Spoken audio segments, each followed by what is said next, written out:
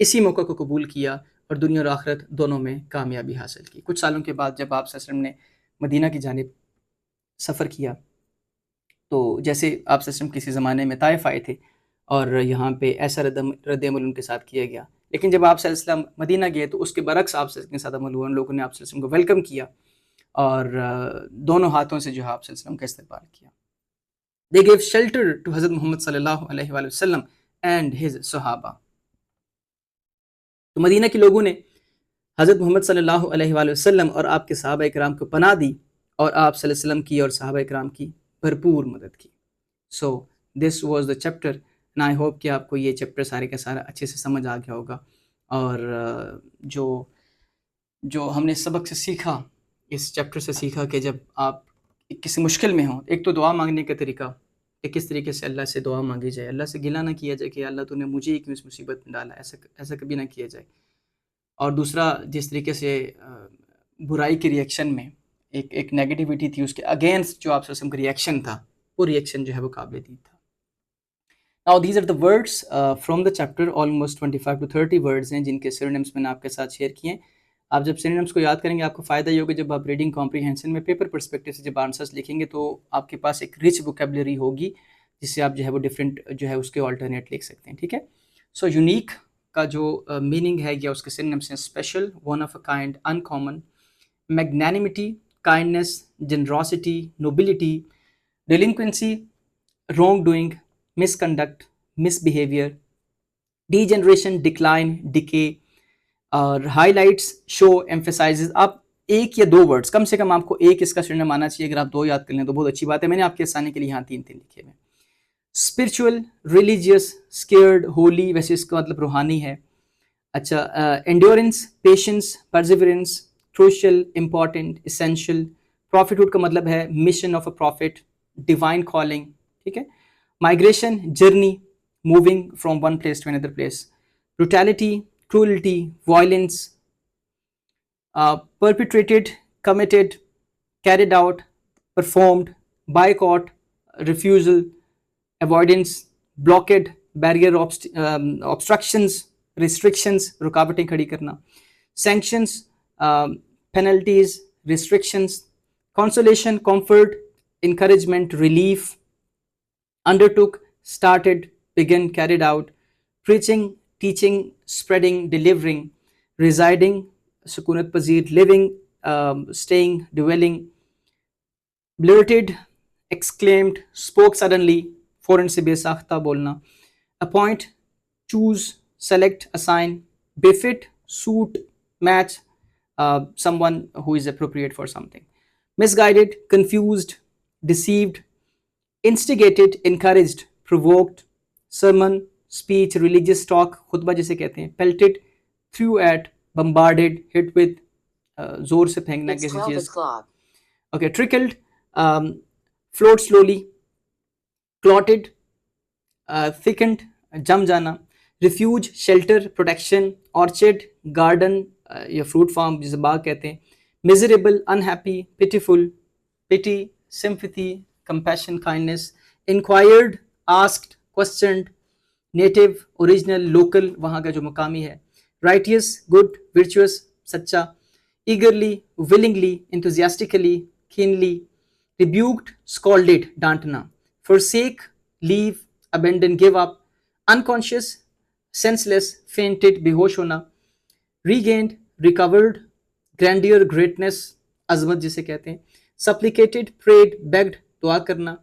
Feebleness, weakness, کمزوری. Wrath, angry, fury, displeasure.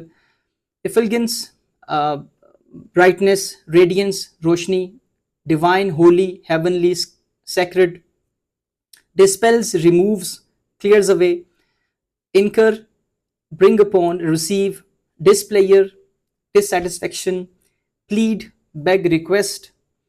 Pathetic, pitiful, heartbreaking. Archangel, chief angel یعنی کہ جو فرشتوں میں سب سے بڑا جو فرشتہ مقرر فرشتہ. Crush, destroy, ruin, smash. So these are the words جو میں نے آپ کے ساتھ ان کے جو ہے وہ میننگز اور synonyms آپ کے ساتھ شیئر کیے. Now the reading in critical thinking, this is page number 5 on your book. اور یہ questions میں آپ کے ساتھ میں ایک دفعہ ڈسکس کر لوں گا then you are supposed to read and اگر آپ کو تو ویسے اپنی رائٹنگ اسٹائل پہ کام کرنی ہے, آپ کا رائٹنگ اسٹائل اتنا اچھا ہونا چاہیے کہ جب آپ کو چیز سمجھ آئے تو آپ خود سے لکھ پائیں, لیکن آنسرس میں نے آپ کے آسانی کے لیے یہاں لکھ دی ہے. Why did حضرت محمد صلی اللہ علیہ وآلہ وسلم travel to طائف؟ آپ صلی اللہ علیہ وسلم طائف کی طرف آپ نے ہجرت کیوں کی تھی یا سفر کیوں کیا تھا بیسکلی؟ حضرت محمد صلی اللہ علیہ وآلہ وسلم traveled to Taif to invite its people to Islam. He wanted them to accept the message of توحید, that is oneness of Allah. توحید کا پیغام پہنچانے کے لیے آپ صلی اللہ علیہ وسلم وہاں پہ گئے تھے. He also hoped to receive their support after facing great difficulties in Makkah. تو جب قریش مکہ نے آپ کو اذیتیں دی, تکالیف دی, تو آپ صلی اللہ علیہ وسلم اس امید کے ساتھ طائف کی طرف گئے تاکہ وہ لوگ آپ صلی اللہ علیہ وسلم کی بات کو سنیں گے اور آپ صلی اللہ علیہ وسلم کو سپورٹ کریں گے. However, the people of Taif rejected his message and treated him badly. لیکن اس کے برعکس ان لوگوں نے آپ صلی اللہ علیہ وسلم کے ساتھ بہت اچھا سلوک نہیں کیا. Question number 2 is, how did the chiefs of Taif respond to the message of Islam? The chiefs of Taif rejected the message of Islam. They mocked and insulted حضرت محمد صلی اللہ علیہ وآلہ وسلم. انہوں نے آپ صلی اللہ علیہ وسلم کا جو ہے مذاق اڑایا, تمسخر بازی آپ صلی اللہ علیہ وسلم کے ساتھ کی اور آپ صلی اللہ علیہ وسلم کی انسلٹ کی. They refused to believe that he was the messenger of Allah. انہوں نے آپ صلی اللہ علیہ وسلم کو اللہ کا نبی ماننے سے انکار کر دیا. They also encouraged their slaves and children to trouble them. تو جو اوباش لڑکے تھے ان کے محلے کے اور جو ان کے لوگ تھے, غلام تھے, ان کو یہ کہہ دیا کہ جب آپ صلی اللہ علیہ وسلم کہیں پہ تبلیغ کریں تو وہ آپ صلی اللہ علیہ وسلم کو تنگ کریں. What did حضرت محمد صلی اللہ علیہ وسلم ask the chiefs at the end of meeting with them? تو آپ صلی اللہ علیہ وسلم نے کیا فرمایا ان سرداران سے جب آپ صلی اللہ علیہ وسلم کی ان کے ساتھ میٹنگ ختم ہوئی؟ At the end of the meeting, حضرت محمد صلی اللہ علیہ وسلم made a simple request. He asked the chiefs not to spread his message in a wrong way. He wanted them to keep their views to themselves. This was to stop other people from being misguided. تو آپ صلی اللہ علیہ وسلم یہ چاہتے تھے کہ یہ خود تو گمراہ ہو چکے کہ لوگوں کو گمراہ نہ کرے, ان کے اندر جو ہے وہ اس طرح کی باتیں نہ پھیلائیں. تو آپ نے کہا کہ اگر آپ ایمان نہیں لے کے آ رہے یا آپ کو میری بات سمجھ میں نہیں آ رہی تو آپ جو ہے وہ باقی لوگوں کو مس گائیڈ نہیں کریں گے. How did the people of Taif treat حضرت محمد صلی اللہ علیہ وسلم when he preached to the public? The people of Taif treated حضرت محمد صلی اللہ علیہ وسلم very cruelly. They made fun of him and called him bad names. They threw stones at him and caused him serious injuries. Finally, he had to take shelter in an orchard. تو انہوں نے آپ صلی اللہ علیہ وسلم کے ساتھ بالکل اچھا سلوک نہیں کیا. آپ صلی اللہ علیہ وسلم کو جو ہے وہ نعوذ باللہ برے ناموں سے پکارا اور آپ صلی اللہ علیہ وسلم کے اوپر پتھر برسائے اور آخر کر آپ صلی اللہ علیہ وسلم ایک باغ میں جا کے وہاں پہ آپ صلی اللہ علیہ وسلم نے پناہ لی. Who was Adas and what was his response to his meeting with حضرت محمد صلی اللہ علیہ وسلم? This is the important question. Adas was a Christian slave, ایک عیسائی غلام تھے, of Utbah and Sheba. Utbah اور شیبہ کے غلام تھے. He brought a plate of grapes to حضرت محمد صلی اللہ علیہ وآلہ وسلم. After taking to the prophet, he realized that he was a true messenger of Allah. تو جو اداس تھا وہ اس چیز کو جان چکا تھا کہ آپ صلی اللہ علیہ وسلم اللہ تعالیٰ کے نبی ہیں. Out of respect and love, Adas kissed his head, hands and feet. تو اداس نے آپ صلی اللہ علیہ وسلم کا ماتھا چوما, آپ صلی اللہ علیہ وسلم کے ہاتھ چومے اور آپ صلی اللہ علیہ وسلم کے پاؤں مبارک چومے. What happened to حضرت محمد صلی اللہ علیہ وسلم when he was severely injured during his preaching? جب آپ صلی اللہ علیہ وسلم جو ہے وہ بہت برے طریقے سے زخمی ہو گئے تو آپ صلی اللہ علیہ وسلم نے آپ صلی اللہ علیہ وسلم کے ساتھ کیا ہوا؟ حضرت محمد صلی اللہ علیہ وسلم was badly injured by the stones thrown at him. جو آپ صلی اللہ علیہ وسلم کی طرف پتھر پھینکے گئے ان کی وجہ سے آپ صلی اللہ علیہ وسلم بہت زیادہ زخمی ہو گئے. He became unconscious. آپ صلی اللہ علیہ وسلم بے ہوش ہو گئے because of his injuries. حضرت زید بن حارثہ رضی اللہ تعالیٰ عنہ carried him out of the city on his back. تو اپنی کمر پہ آپ صلی اللہ علیہ وسلم کو اٹھا کے اس شہر سے باہر چلے گئے. He sprinkled water on the prophet's face. تو حضرت زید نے آپ صلی اللہ علیہ وسلم کے چہرے پہ پانی کے چینٹے مارے until he regained consciousness. آپ صلی اللہ علیہ وسلم واپس ہوش میں آ گئے اس وقت تک. Next question is, what does the supplication یعنی دعا of حضرت محمد صلی اللہ علیہ وسلم reveal about his character and faith? This is again the important question کہ آپ صلی اللہ علیہ وسلم جو دعا مانگی تھی وہ آپ صلی اللہ علیہ وسلم کے کریکٹر اور آپ صلی اللہ علیہ وسلم کے ایمان کو, یعنی کہ دو چیزیں, کریکٹر اور ایمان کو کس طریقے سے وہ ظاہر کرتا ہے. The supplication shows the strong faith of حضرت محمد صلی اللہ علیہ وسلم in Allah. Even in great pain, he turned only to Allah for help. تو یعنی کہ اس درد کے موقع پر بھی آپ صلی اللہ علیہ وسلم نے جس کو پکارا وہ صرف اللہ تعالیٰ کی ذات تھی, یعنی کہ آپ صلی اللہ علیہ وسلم کا جو اللہ تعالیٰ پر اتنا کامل بھروسہ اور توکل تھا. He remained patient, humble and hopeful. آپ صلی اللہ علیہ وسلم جو ہے وہ ثابت قدم رہے, عاجز رہے اور پیشنٹ یعنی صابر یعنی کہ صبر کرنے والے رہے. His دعا, his supplication shows complete trust in Allah and great strength of character. تو اللہ تعالیٰ پہ جو آپ صلی اللہ علیہ وسلم کا مکمل ایمان تھا اور آپ صلی اللہ علیہ وسلم کے جو کریکٹر کی جو اسٹرینتھ تھی اس کی قوت کو بتاتا ہے کہ آپ صلی اللہ علیہ وسلم کا جو کریکٹر تھا وہ کتنا عظیم تھا. Why did Hazrat Muhammad صلی اللہ علیہ وسلم refuse to curse the people of Taif despite their cruel behavior؟ تو جو لوگ تھے طائف کے ان کے اس رویے اس جو جس طریقے سے آپ صلی اللہ علیہ وسلم کے ساتھ سلوک کیا اس کے باوجود آپ صلی اللہ علیہ وسلم جو ہے ان کے ساتھ جو ہے آپ صلی اللہ علیہ وسلم ان کے لیے بددعا کیوں نہیں کی؟ حضرت محمد صلی اللہ علیہ وسلم refused to curse the people of Taif because he was kind and merciful. آپ صلی اللہ علیہ وسلم رحمان اور بہت زیادہ مہربانی فرمانے والے تھے.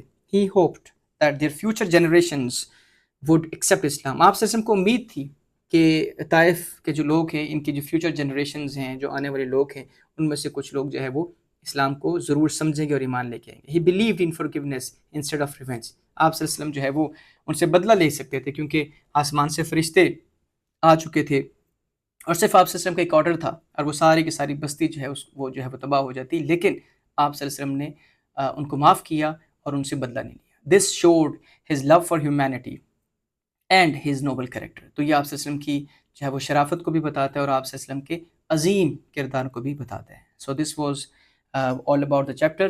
I hope کہ چیپٹر آپ کو بہت اچھے سے سمجھ آیا ہوگا. I'll be sharing this document with all of you in a while.